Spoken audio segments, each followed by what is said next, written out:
Hi everyone, let's talk about Skyward. And this is a really nice, simple I Split You Choose game. And the concept of I Split You Choose really interests me. I really like the idea behind, it is up to me to decide what is good for you, try and remember what you have or what you're going for by what you've built, and try and maybe tailor piles to you to try and make them really attractive because secretly I want this pile that's got all of this good stuff instead. Or am I trying to deny you stuff because I know it's going to be too good for you, so I need to try and make a pile absolutely terrible if it's going to give you the thing that I know you desperately want. And I think that, the theme is very nice, the art is beautiful in it, the presentation and everything is really lovely. I know that, I think it was a Kickstarter because there are pictures of, like a metal warden token that are really nice. But the actual game itself is very nice. It's all cardboard stuff, but as I say, really nice art, nice idea of, we're launching this Sky City. Although really it's, things aren't that tied to the theme. It's a nice thing to have there, and the terminology that you're launching the buildings and all of this stuff. It's got nice little twists with the instant cards, like the pigeons that you can put in piles to make them less attractive, but that can come back to bite you later if the person that's ended up being, all the pigeons have been forced on them. Well, whoever gets the rookery, actually, I think that's a really interesting card because not only just the idea that there are all these negative points cards floating around, but if you can get a rookery, yours are all turned into positive points. Already that's a nice idea, I like that. But combined with the power of the rookery, which is every opponent now has the option of sending you one of their pigeons. And it's, usually you'd want to do that because although it's giving that person a point, whoever you're handing the pigeon to, it's saving you 2 points. It's going to lose you 2 points if it just sits there and you don't end up getting a rookery. I'm not sure if there's a second one in the deck actually, but yeah, it's a really interesting little twist on top of that. The airships are another nice one as well, where it's 2 points, and if you can get an airship bay, it's worth 3 points. But then we start getting into the thing. I know it's not going to be a problem for a lot of people. The airship bay is nice. It turns all of your airships into 3 points instead of 2. But when you put it down, you steal an airship from someone.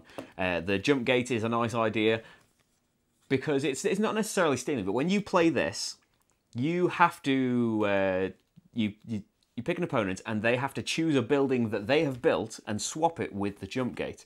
So you'd have to be careful that the jump gate isn't going to really help them and that they haven't got something terrible to pass you instead. It's a nice idea, an interactive thing, but not something I really like in games anyway. There are a lot that didn't come out in that game as well. There are faction cards that have 2 symbols on them rather than just 1.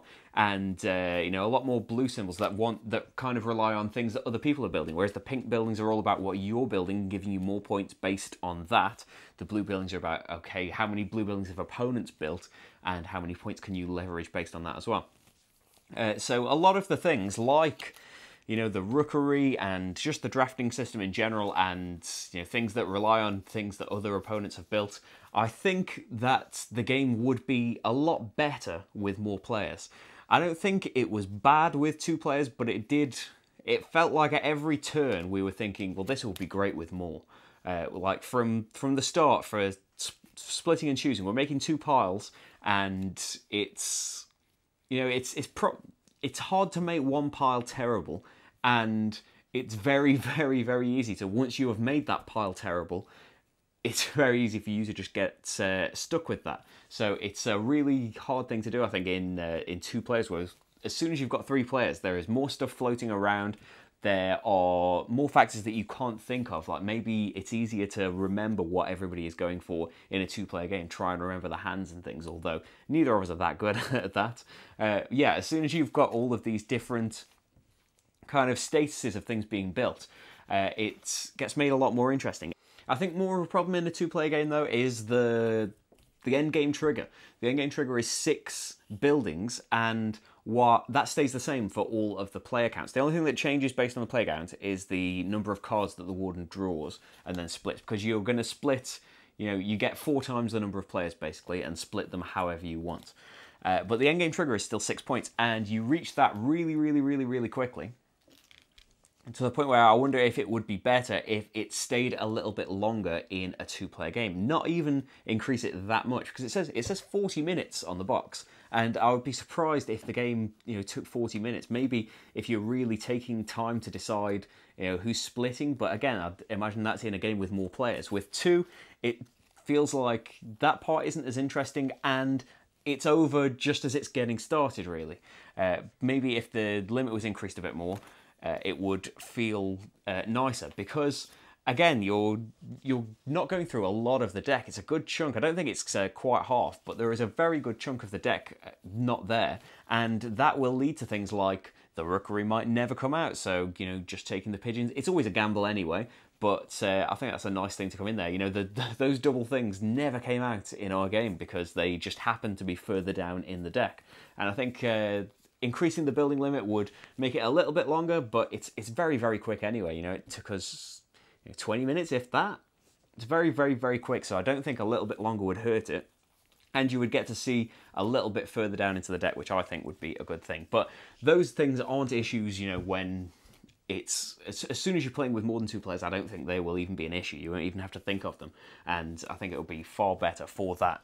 As well, in the box there is a little expansion that comes in a little sealed packet that's quite nice, that adds these faction cards. They get shuffled in and they can be discarded like anything else, but these want you to have certain things in your airspace. So rather than just having those faction cards to spend, you want to have built that many of that particular colour or combination of colours, and then you can get that many points for putting that faction card out. Or you can take discord cards, which are instants that aren't always negative things. Like some things you could take that things where your opponents can't launch any buildings this turn unless they pay an extra resource first. Give all your pigeon and discord cards to your opponents. You know, there are some things like that, but that isn't necessarily an entirely good card for the person playing it, because, you know, that's kind of piling on all the pigeons, and if they get a rookery, that's really going to help them. And a lot of the discord cards are nice things. So, you know, your buildings cost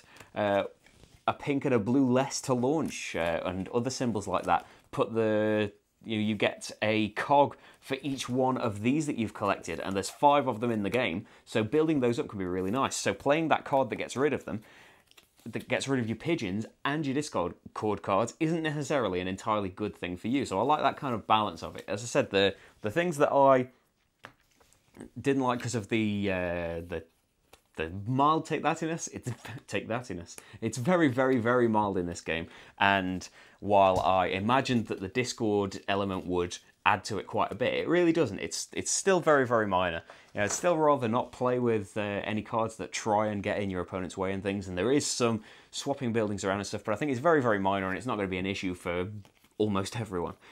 So yeah, in conclusions, it looks very nice. It's a really nice I Split You Choose game, but I think sometimes down to some things in the game, like I think it should go on a little bit longer for 2 players, and sometimes maybe it's just I Split You Choose in general, because I think we've probably played more than this, but we played New York Slice as well a few months ago, and that didn't work for us at all with 2 players. I think maybe this style of game just needs more players to be at its full potential. But it'd be interesting if you have played I Split You Choose games and you do know ones that work with 2. I'd be interested to hear about them. But anyway, that's Skyward. I think maybe not for 2 players, but it's a beautiful, simple I Split You Choose game if you've got 3 or 4. Skyward. Bye.